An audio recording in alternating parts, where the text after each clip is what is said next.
Hello everyone and welcome back to the Airfix YouTube channel. In this video we're going to build and paint something slightly different to the usual starter sets. It's the 1:600 scale HMS Belfast gift set. A gift set is similar to a starter set in that it contains the paints, the brushes and the glue that you need to complete the model, but it's different to a starter set in that it contains a full-blown Airfix kit at over 200 parts, making this a skill level 3, which is a much more detailed and in-depth project for a beginner modeler to undertake.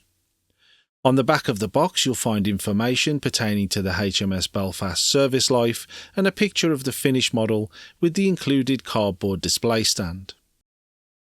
Inside the box you'll find all of the frames containing the detail parts, as well as 2 halves for the hull and several deck pieces on their own separate frames. The smaller bag contains 2 Humbrol Airfix paintbrushes, a larger one for the bigger areas and a smaller one for the details. There's a tube of Humbrol polycement to glue the kit together, as well as 8 Humbrol acrylic paints to paint the model. There's a full colour profile provided with callouts for all of the supplied paints to assist us in choosing the right colours. We'll read this in conjunction with the instruction manual, which is very detailed as this is a full-blown kit and not a starter set. It's worth giving this a good read before you start your project, and because there are many small parts, you may want to cross them out with a pencil as you go to make sure that you don't miss anything. There's also a cardboard display stand included with this gift set, detailing service history for the Belfast, as well as providing a small area of printed sea to display your model on, and some wartime photographs of the vessel itself, as well as a name plaque at the front, so you can place your model on this at the end for a nice little display. We're going to need some tools to put this kit together, so we'll be using a set of cutters to cut away the larger pieces from the frame, a modelling knife for removing the smaller detail parts, as well as cutting away excess plastic and scraping away mould seams. We'll be using the file to smooth parts down to ensure that they fit correctly, and instead of using the tweezers for the transfers in this video, the tweezers will be assisting us in guiding the smaller detail parts into position. Overall, a very basic toolkit that even a beginner modeler should be able to scrape together. Before beginning this project, we've given all of the frames a good wash with warm soapy water and a soft paintbrush to remove any potential surface contaminants that may interfere with the adhesion of the paint. Rather than painting onto bare plastic on this project, because of the amount of small parts, we're going to give this kit a coat of Humbrol's acrylic spray primer before we've removed any of the parts from their frames. The primer will prepare the surface of the model to accept acrylic paint and makes it far easier than trying to paint onto bare plastic. It's just important if you use a spray of this kind that you read all of the safety instructions first, work in a safe manner and in a well-ventilated area. After giving the can a thorough shake, we can test the spray pattern on the cardboard that we've put down to protect the bench, and then apply a nice even coat of primer to both sides of all of the frames. Once these are dry, we'll come back at different angles to get all of the nooks and crannies. And on the larger parts, such as the hull, we've mounted them on some sticks with blue tack adhesive, so we don't have to touch the wet primer to turn the parts around. The end result, once the primer is dry, is a beautiful matte finish which will accept acrylic paint perfectly without having to battle against surface tension issues on bare plastic. To ensure that we're using the correct parts for each stage of this build, we'll be referencing the circular callouts in the instructions, which relate to the moulded number on the small rectangular tab next to each part on the frame. After selecting the parts we need for stage 1, we'll need to tidy them up and remove any excess plastic. The excess plastic which is left behind, either as part of the moulding process or because of a frame connection point, can interfere with the fit of the components, as you can see here on the 2 sections of the hull. We can resolve this by cutting away any protrusions with the modelling knife, and then filing the mating surfaces of the 2 components smooth using the file. With all of that excess plastic removed, you can see how much of an improvement we have on the fit of these 2 parts. When it comes to removing these components from the frames, the process is very similar, but we start by cutting away the frame connection points a small distance away from the surface of the model components. This allows us to then trim closer using the modelling knife and prevents any damage from the cutters affecting the finished model. After removing the protrusions with the modelling knife, we can switch to the file and file everything smooth, ready for a perfect fit. This may seem a slightly long-winded process, but it enables modellers with even the most basic tools to get a good result. After cleaning up all of the parts for stage 1, we can start thinking about applying some glue along this line and joining the hull together. While the glue dries, we'll be using an ordinary clothes peg from the washing line to act as a third hand and hold the parts together for us while we work on the other end of the kit. The glue we'll be using is the poly cement supplied with the gift set, and this isn't an ordinary adhesive. It works by melting the plastic of the kit together to form a permanent join, and it's supplied in a small metal tube with quite a broad nozzle that can make control difficult for beginner modellers, as the glue is very eager to leave the tube even under the slightest pressure. This is normally the part of the video where we talk about a pallet and applicator setup to get better control, but we're going to use the glue straight from the tube just to show that it can be done. Without squeezing the tube too tightly, we're going to start applying a bead of poly cement along the inside face of one of the two hull halves. We're going to concentrate the glue along the inside face of the join so that any excess poly cement bubbles upwards inside the hull instead of out onto the visible surface of the model. Once the glue is added, we can bring the two halves together so that the pegs locate into the holes on the two parts, and then we can slide our clothes peg into position to hold one end closed while we hold the other end together with our hands. It may take about 30 seconds to a minute for the glue to take hold properly, and then we'll set it aside to completely cure, and that carries out the largest join on this kit. Once the glue is completely cured, we can run the file down the join to remove any excess glue that's bubbled out onto the surface and any steps between the two parts, and then we can move on to adding the first of the deck pieces. Again, we're going to run a bead of poly cement straight from the tube around the lip that holds the deck in position, and we're concentrating the glue towards the inside of the hull so that any excess bubbles out where it won't be seen. The deck can then be pushed into position on that lip, and after allowing it to seat properly, making sure that it's sitting nice and flush with the hull sides, we can slide our clothes peg into position on the front to ensure that everything's closed up properly while we hold the other part still with our hands while the glue takes hold. We can now add a small drop of poly cement to the peg on the ship's rudder and push this into position. The instructions show this part being sandwiched between the two halves of the hull, but we added it afterwards to avoid it interfering with the fit. The next stage of the build involves some of the smaller detail parts from the frames. We'll start by cleaning away any mould seams on these parts by scraping them with the edge of the modelling knife. Mould seams are a result of the injection moulding process, and removing them helps get a better finish on the final model. We'll cut the connection points using the knife rather than the cutters as they're so small, and we'll trim away any excess plastic in the same fashion. Once these parts are cleaned up, we can then use a very tiny drop of poly cement straight from the tube and then push them into position on the hull. There are some small recesses to help locate these parts, and then once we've ensured that they're lined up correctly, the glue will cure and we can move on to the next steps of the build. This basic assembly process remains unchanged throughout the rest of the project. We clean up the parts after removing them from the frame, add a small amount of poly cement, and then there's always some kind of recess or locating tab that will help you align the parts perfectly. We're adding the propeller shafts at this point, and after adding all four and allowing the glue to cure, we're not going to add the propellers to avoid them being damaged while we build the rest of the kit. The first parts that need painting are the decks, and we'll use number 71 supplied with the kit, and there's a good chance that the paint will have separated while the kit's in storage. This paint is perfectly usable, we just need to give it a good stir to get all of the different chemical components working together again. After about 30 seconds, the original consistency is restored, and we can use the large brush supplied with the gift set to transfer some of the paint to the palette, where we'll then add about 30% ordinary tap water. We'll use this same principle for all of the paints you see in the rest of the video. We always add about 30% water to allow the paint to self-level on the surface of the model, allowing for a better, smoother finish without any three-dimensional texture in the paint. This does of course reduce the opacity of the paint, so the coverage is reduced, and depending on the colour being used, we may need 2, 3 or even 4 coats of paint to build up strong coverage. However, the resulting finish would be much smoother than if we try to use one thick coat of paint straight from the pot. We're also going to paint the upper deck piece at this point in anticipation of it being added in the next stages of the build.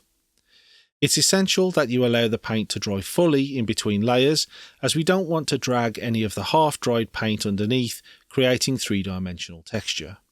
Painting in multiple thin layers will not obscure any of the details on the surface of the model, so you can build up good coverage, but you can still see all of the moulded details on the kit.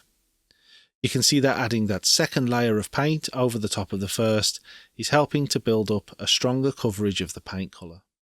After 3 coats, this will be completely covered and will have a nice strong coverage of the tan colour on the deck areas. Using the colour profile supplied with the kit as our painting guide, we soon encounter an area which needs to be painted with number 96 matte RAF blue. Because this is a darker colour, it only takes 2 coats of the diluted paint to achieve full coverage. This colour needs to be applied in various areas, including around the middle of the ship, where it's painted in between many of the smaller detail areas that will be populated later on in the build. It's essential that we get full coverage at this point, as these areas just won't be accessible later on. Moving on to the hull, we need to use number 70 matte brick red to paint the area which is below the waterline. The large brush supplied with the gift set really comes into its own at this point, and again, as we mentioned before, we're using the paint diluted with about 30% water. It'll take a couple of coats to cover with brick red, as it is a darker colour, and we need to bring this up along the side of the hull towards where that black line divides the brick red from the camouflage pattern. With the brick red completely dry, we can move on to the camouflage scheme on the upper hull, starting with the areas being painted with number 65 matte aircraft blue. We'll be using multiple thinned layers of paint to build up strong coverage, and as well as adding paint to the sides of the hull, we'll also paint around the lip at the top where it joins with the deck to tidy everything up so that there are no scruffy areas where the 2 colours meet. At this point, we'll also start painting the side walls in the same fashion, as these won't be accessible once we've glued many of the additional details in place. The next colour to be added in the scheme is number 64 matte light grey, and we'll follow the colour profile and add the necessary areas and paint the sidewalls with this colour. We'll be using multiple thin layers, so we'll need to do 2 or even 3 coats depending on the colour we're using, and these need to be allowed to dry fully between applications. The final colour to be added is number 27 matte sea grey, and as the darkest colour of the scheme, this is the one which will give us the best coverage, so we'll use this to tidy up all of the areas between the 2 colours and introduce the distinctive wavy patterns as seen on the colour profile. We'll use the thinner brush supplied with the kit for this purpose, and we'll start by lining out the edge of the pattern, and then we'll block in the colour on the inside face. By sequencing the camouflage colours in this way, we're able to limit the amount of lining work that we need to do because the colour is darker and covers much better. Once these areas have been blocked in with the darker sea grey colour, we also followed this through right up to the edge of the deck, and of course we painted the side walls on the upper portion so that we can add our details without having to try and get in there later on. We'd love to use a specialised masking tape such as this Humbrol tape to add the black line to the hull, but instead we're going to make our lives a bit more difficult and use this ordinary household masking tape, as this is more likely to be what a beginner has to hand if they're trying to build this kit as their first foray into scale modelling. We'll reduce the stickiness of the tape by pressing it onto the cutting mat and peeling it off 3 or 4 times, and then we'll cut this single piece of tape in half lengthways, leaving us with 1 straight edge per piece. It's important we remember which edge is straight, as obviously we don't want a wavy line down our kit. We'll then place one of the straight edges along the top portion of our black line, using the colour profile supplied with the kit as guidance for where to position the tape. Once that's in place, we'll use the straight edge of the second piece of tape to mark out the lower portion of the black line. Once we reach the end of the hull, we'll fold the tape over, as we'll need to repeat this process on the other side of the kit. We can then buff the edges of the tape down using the end of the paintbrush, and then we can paint on the colour which is underneath the tape to try and seal up the edges and prevent any bleeding. We're using brick red along the bottom edge, and we're using the camouflage colours along the top edge, changing colour as and when the camouflage pattern changes underneath. By sealing the edges up of the tape using dried paint, we should be able to prevent the number 33 matte black, which we're then going to apply, from seeping underneath and getting onto our camouflage scheme. After applying 2 coats of number 33 matte black and allowing it to dry fully, it's time for the moment of truth, and we'll start to peel away the masking tape from the model's surface, hopefully revealing a nice neat line of black underneath. Because we're using ordinary household masking tape, we were never going to get away with it completely, and there were 1 or 2 spots where the paint did lift, so we touched these in afterwards using the small brush supplied with the kit and the relevant camouflage colours.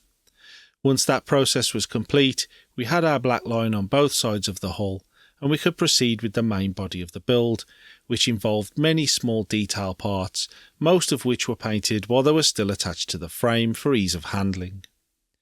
These were then snipped away and glued into position in the same process that we showed earlier in the video, trimming them from the frame with the modelling knife, cleaning them up, applying the polycement and guiding them into position. Of course, when you remove a painted part from the frame, this does expose a small area of bare plastic. All of these are touched in using the relevant colour and the small brush provided with the set before the details are glued into place. The next stage involved adding the second half of the deck.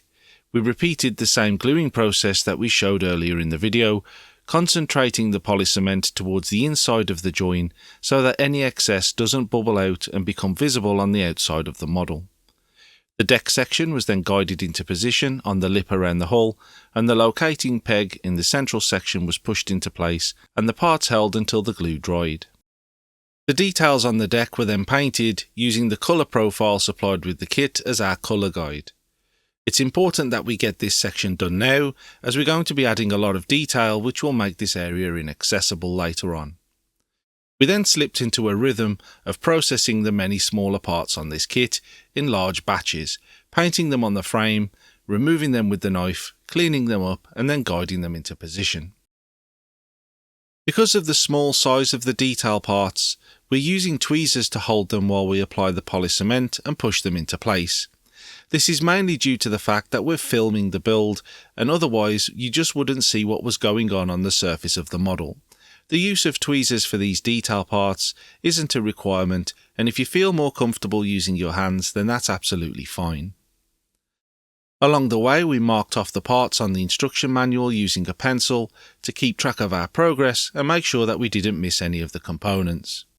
After progressing through the build for a few stages, we encounter a sub-assembly for the bridge tower. This means we're going to build and paint this whole section before we then glue it onto the main model itself.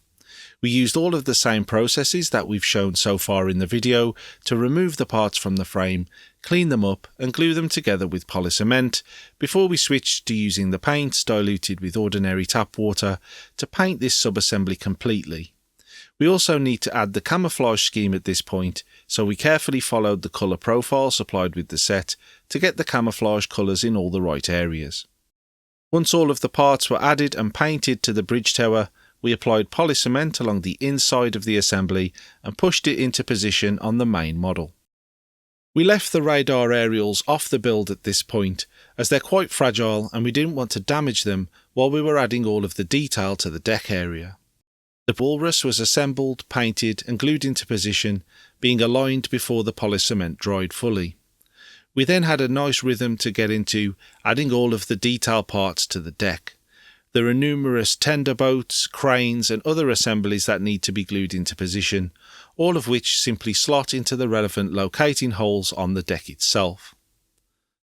Some of the smaller detail parts required the use of the tweezers, but these were guided into position and then pushed into place and allowed to dry fully before we moved on to adding the radar aerials that we mentioned earlier. These were a little bit of a tricky assembly. The main body of the aerial was glued into position and then aligned, and then the two supporting arms were guided into position using the tweezers after adding a drop of polycement on each end. There is a locating hole on the bridge tower and one on the back side of the main aerial, which enabled us to easily locate the pieces in place. We just needed to make sure that we kept these assemblies nice and straight while the glue dried. As we neared the end of the instruction manual and glued the final pieces into place on the upper portion of the model, we'd now completed the majority of the assembly. We just needed to go back and add the parts which we'd left off to avoid them getting damaged during the build. The propellers and anchors both need to be painted with number 54 brass, so we gave them a base coat of number 33 matte black while they were still attached to the frame, just to make the metallic paint from the brass really shine. Once the black base coat was completely dry, we gave each one of these parts 2 good coats of the brass paint, and once that had been allowed to dry completely, these parts were removed from the frame and cleaned up. The peg on the back of the anchors was given a small dab of polycement, and then these were pushed into position using the tweezers. The propeller shafts were given some glue on the ends, and there's a hole on the back of the propeller into which the shaft locates, so we pushed these into place and then allowed the glue to dry fully, making sure everything was aligned. And that concludes the assembly of the model kit itself. All that remained was to paint the stands supplied with the kits with number 33 matte black, and we can pop our finished model onto the display.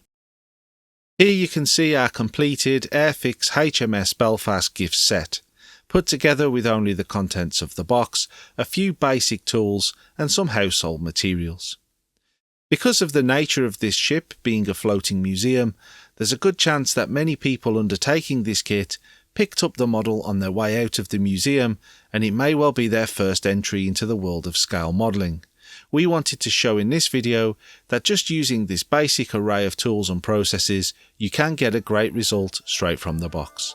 So as always, thanks very much for watching, and we'll see you again next time.